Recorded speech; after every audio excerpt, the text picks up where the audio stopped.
Hello friends, welcome to my channel simply maths style Telugu.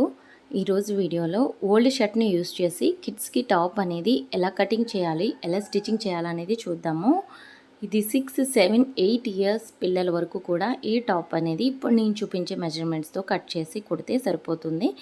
చాలా సింపుల్గా ఈ టాప్ అనేది మీరు ప్రిపేర్ చేయొచ్చు అనమాట. వీడియో స్కిప్ చేయకుండా చూసారనుకోండి, తర్వాత మీకు కుట్టేటప్పుడు జస్ట్ ఒక 10 మినిట్స్ అనేది పడుతుంది. ఇక్కడ నేను ఎక్స్ప్లెయిన్ చేయడం కోసం నేను ఎక్కువ లెంత్ అనేది తీసుకున్నాను వీడియో అనేది.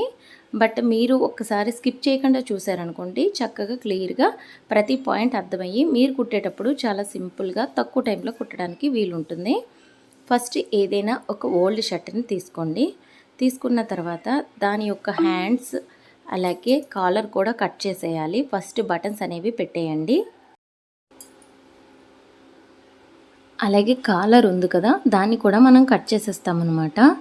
చాలా సింపుల్గా కొన్ని కొలతలతోటే మనం టాప్ అనేది ప్రిపేర్ చేస్తాము. ఇప్పుడు చూపించాను కదా, ఈ కాలర్ చుట్టూరు కూడా కట్ చేసేయండి. కట్ చేసిన తర్వాత ఈ విధంగా ఉంటుంది. ఇప్పుడు బటన్స్ ఉన్న దగ్గర మధ్యకి ఇలా ఫోల్డింగ్ చేయండి. ఫోల్డింగ్ చేసిన తర్వాత ఇప్పుడు నేను చూపించిన విధంగా మీరు మార్కింగ్ అనేది చేయాలి. టాప్ యొక్క పొడవు అనేది అడుగు నుంచి చూసుకోండి. అడుగు నుంచి 24 ఇంచీలు ఉండేలాగా నేను ఇక్కడ మార్కింగ్ చేస్తున్నాను. 24 ఇంచీలు అయితే టాప్ పొడవు సరిపోతుందని దానికి తగ్గట్టుగా నేను మార్కింగ్ చేశాను. ఇప్పుడు ఆ 24 ఇంచీల పొడవు దగ్గర షోల్డర్ అనేది మీరు మార్కింగ్ చేయాలన్నమాట. ఫస్ట్ టాప్ ఎంత పొడవు కావాలో అడుగు నుంచి తీసుకోండి. ఇప్పుడు ఇక్కడి నుంచి షోల్డర్ అనేది 5 ఇంచీలకి మార్కింగ్ చేయండి. తర్వాత 5.5 ఇంచీలకి ఆర్మ్ హోల్ డెప్త్ అనేది మార్కింగ్ చేయండి. చాలా సింపుల్గా ఇదే మెజర్మెంట్స్ అనేది మీరు 7, 8, 9 ఇయర్స్ పిల్లలు కూడా ఫాలో అవ్వచ్చు. తర్వాత చెస్ట్ యొక్క లూజ్ వచ్చేటప్పటికి 8.5 మార్కింగ్ చేస్తున్నాను. తర్వాత నడుము దగ్గర వచ్చేటప్పటికి 8 ఇంచెస్ అయితే సరిపోతుందన్నమాట. చెస్ట్ దగ్గర కంటే ఒక 1/2 ఇంచ్ తక్కువగా ఉంటే సరిపోతుంది. ఇప్పుడు ఆర్మ్ హోల్ రౌండ్ అనేది జస్ట్ ఇలా కరువుగా మార్కింగ్ చేయండి. ఇప్పుడు ఇక్కడ కూడా ఇలా చిన్న కర్వ్ షేప్ వచ్చేలా మార్కింగ్ చేయాలన్నమాట. ఇక్కడ నేను కట్ చేయను, కుట్టేటప్పుడు మాత్రం ఆ కర్వ్ షేప్ వచ్చేలాగా కుడతాను. ఎందుకంటే ఆల్రెడీ ఓవెల్లాక్ ఉంది కదా, అది ఎందుకు పాడు చేయడం అనే ఉద్దేశంతో నేను కట్ చేయడం లేదు. ఇప్పుడు ఆర్మ్ హోల్ రౌండ్ కట్ చేశాను, షోల్డర్ కూడా కట్ చేశాను. ఇప్పుడు కట్ చేయాల్సింది ఏంటి, ఫ్రంట్ నెక్ అలాగే బ్యాక్ నెక్. ఫ్రంట్ నెక్ అనేది కొద్ది డీప్ పెడతాము, బ్యాక్ నెక్ అనేది కొద్ది పైకి పెడతాము. ఇప్పుడు కట్ చేసేటప్పుడు ఫ్రంట్ బ్యాక్ విడివిడిగా కట్ చేయాలి. దానికోసం చూడండి, ఇలా ఫోల్డింగ్ ఓపెన్ చేశాను కదా, ఓపెన్ చేసిన తర్వాత ఇప్పుడు ఫ్రంట్ నెక్ అనేది ఎలా కట్ చేయాలి విడివిడిగా చూద్దాము. ఎందుకంటే ఇక్కడ నేను సైడ్స్ అనేది కట్ చేయకుండా క్లోజ్లో ఉంచేసాను కాబట్టి ఫస్ట్ ఫ్రంట్ నెక్ అనేది మార్కింగ్ చేయండి. ఇప్పుడు ఇలా ఓపెన్ చేసిన తర్వాత ఈ అడుగునున్నది బ్యాక్ నెక్ అనమాట. ఇక్కడ బ్యాక్ నెక్ మార్కింగ్ చేయండి. ఒక 2.5-3 ఇంచీలు డెప్త్ అయితే సరిపోతుంది బ్యాక్ సైడ్. ఫ్రంట్ సైడ్ కూడా 3.5-4 ఇంచీల వరకు సరిపోతుంది. ఇప్పుడు బ్యాక్ నెక్ కట్ చేశాను కదా, దాన్ని పక్కకి తీసి ఇప్పుడు ఫ్రంట్ ఒకటి పట్టుకొని ఫ్రంట్ నెక్ అనేది ఇలా కట్ చేయండి. బ్యాక్ నెక్ కంటే ఫ్రంట్ ఒక 1 ఇంచ్ డీప్ పెడితే సరిపోతుంది. ఇప్పుడు బ్యాక్ నెక్ ఫ్రంట్ నెక్ అనేది కట్ చేసాము. ఇప్పుడు నెక్ దగ్గర ఆర్మ్ హోల్ రౌండ్ దగ్గర జస్ట్ ఫోల్డింగ్ చేసి చుట్టూ కూడా కుడితే సరిపోతుందన్నమాట. నార్మల్గా పైపింగ్ వేసుకోవాలంటే వేసుకోవచ్చు, లేదనుకుంటే జస్ట్ ఫోల్డింగ్ వేసి చుట్టూరు కూడా కుట్టేయండి. ఇక్కడ కర్వ్ షేప్ చూపించాను కదా, ఈ సైడ్స్ అనేది ఇక్కడ కట్ చేసుకుంటే కట్ చేసుకోవచ్చు, లేదంటే ఇలా కుట్ అనేది మీరు స్టిచ్చింగ్ చేయొచ్చు. ఇప్పుడు హ్యాండ్స్ అనేవి మిగిలాయి కదా, ఈ హ్యాండ్స్లో ఇలా ఒక 2.5 ఇంచీలు వెడల్పు ఉండేలా స్ట్రైట్ పీస్ని తీసుకోండి. ఇది ఫోల్డింగ్ మీద కట్ చేస్తున్నాను కదా, ఫోల్డింగ్ మీద కట్ చేస్తున్నాను. తర్వాత ఓపెన్ చేసిన తర్వాత మధ్య కట్ చేస్తే సరిపోతుంది. 2.5 లేదా 3 ఇంచీలు వెడల్పు ఉండేలా కట్ చేసుకుంటే సరిపోతుంది. ఇప్పుడు దీన్ని ఇలా ఓపెన్ చేసామనుకోండి, మధ్యలో కట్ చేస్తే పొడవుగా 2 ఇలా లైన్గా 2.5 ఇంచీలు వెడల్పుతో 2 స్ట్రైప్స్ అనేవి వస్తాయన్నమాట. ఇలా కట్ చేయండి. ఇలా మిగిలిన హ్యాండ్స్లో ఇలా చిన్న చిన్న ముక్కలు కూడా కట్ చేసుకోవచ్చు అనమాట. ఇదే వెడల్పుతో 2 చేతులకు కూడా ఇదే విధంగా కట్ చేయాలి. ఇప్పుడు హ్యాండ్ దగ్గర ఇలా కట్ చేయగా మిగిలిన దాంట్లో కూడా నేను సేమ్ అదే వెడల్పు ఉండేలా కట్ చేస్తున్నాను అనమాట. ఇది ఎందుకంటే ఇప్పుడు మనం కట్ చేసిన షర్ట్ కింద చిన్న చిన్నగా ఫ్రిల్స్ పెట్టడానికి ఉపయోగపడుతుంది. అలాగే వీడియో నచ్చితే తప్పకుండా లైక్ చేయండి. వీడియోని లైక్ చేయడం మాత్రం మర్చిపోవద్దు. అలాగే కొత్తగా నా ఛానల్ చూస్తున్న వాళ్ళు సబ్స్క్రైబ్ చేయడం కూడా మర్చిపోవద్దు. సేమ్ 2 హ్యాండ్స్ కూడా ఇదే విధంగా కట్ చేయండి.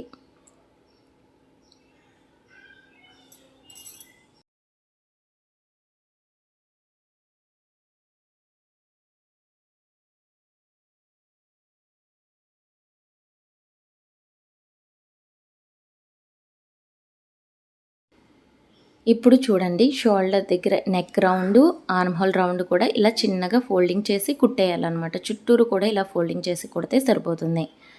ఇక్కడ నేను ఒక నెక్ అనేది చూపిస్తున్నాను చూడండి. ఇదే విధంగా back neck, front neck, arm whole round కూడా సేమ్ ఇదే విధంగా మీరు ఫోల్డింగ్ చేసి కుడితే సరిపోతుందన్నమాట. కావాలంటే పైపింగ్ కూడా యాడ్ చేసుకోవచ్చు, మీ ఇష్టం. ఇక్కడ నేను జస్ట్ ఫోల్డింగ్ చేసే కుడుతున్నాను.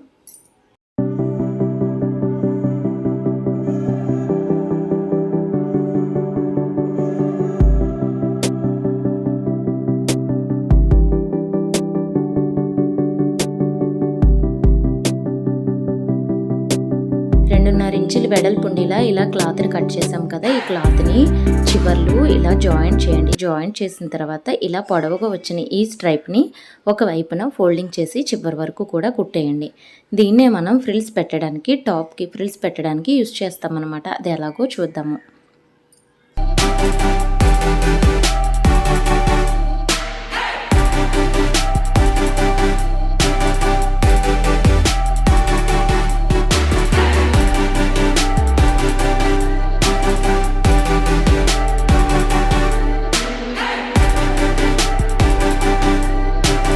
ఇప్పుడు ఈ పొడవుగా తీసుకుని ఈ క్లాత్కి ఒక వైపున కూడా చివరి వైపున ఫోల్డింగ్ చేసేయాలి. ఇలా ఫోల్డింగ్ చేసి కుట్టిన తర్వాత ఇప్పుడు టాప్ని తీసుకొని ఈ టాప్కి చివరి వైపున చూడండి, ఈ స్ట్రైప్ని ఇలా ఫోల్డింగ్ అనేది పైకి వచ్చేలాగా ఒక వైపున కుట్టకుండా ఉంచాం కదా, దాన్ని ఇలా చివరి వైపున పెట్టి చిన్న చిన్నగా ఫ్రిల్స్ అనేవి పెట్టుకుంటూ రావాలన్నమాట. మీరు ఎంత దగ్గరగా పెడతారనేది మీ ఇష్టం. దాన్ని బట్టి ఫ్రిల్స్ అనేవి అడ్జస్ట్ చేసుకుంటూ పెట్టుకుంటూ చివరి వరకు వచ్చేయండి.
ఈ ఫ్రిల్స్ మొత్తం పెట్టిన తర్వాత ఇలా చివరి వైపుకి ఫోల్డింగ్ చేసి పై వైపున ఒక కుట్టు అనేది వేసుకుంటూ రావాలన్నమాట.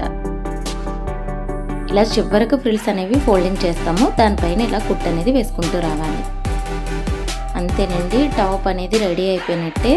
మీరు స్టార్టింగ్లోనే చూసారు కదా టాప్ అనేది ఎలా ఉందో. ఇలా చిన్న బెల్ట్ అనేది పెట్టుకొని మీరు టాప్ అనేది వేసుకుంటే చాలా నీట్గా ఉంటుంది. ఇప్పుడు షోల్డర్స్ అనేది జాయింట్ చేయలేదు కదా, షోల్డర్స్ అనేది జాయింట్ చేసి సైడ్లు అనేవి కుట్లు నేను ఇంతకు ముందు ఎలా చూపించానో కర్వ్ షేప్లో ఆ విధంగా సైడ్లు కుట్లు వేస్తే సరిపోతుంది అన్నమాట. షోల్డర్ జాయింట్ చేయడం, అలాగే సైడ్ వైపున స్టిచ్చెస్ అనేవి వేయడం అనమాట. షోల్డర్ అనేది జాయింట్ చేశాను. ఇప్పుడు సైడ్ చూడండి కర్వ్ షేప్ వచ్చేలాగా చిన్నగా వంపు తిప్పుతూ కుట్టు అనేది వేసుకోండి. ఇది కావాలంటే టైట్గా వేసుకోవాలంటే టైట్గా వేసుకోవచ్చు, బట్ పిల్లలు అలా ఉండలేరు కాబట్టి కంఫర్టబుల్గా కొద్ది లూజ్గా వేసుకొని బెల్ట్ అనేది అడ్జస్ట్ చేసుకుంటే బెటర్ అనమాట. ఈ విధంగా చక్కగా కర్వ్ షేప్ తిరిగేలా సైడ్ కుట్టు అనేది కుట్టేయండి. టాప్ అనేది రెడీ అయిపోయినట్టే. మీరు స్కిప్ చేయకుండా చూస్తే చాలా తక్కువ టైంలో మీరు టాప్ అనేది స్టిచ్ చేసుకోవచ్చు. Thank you for watching.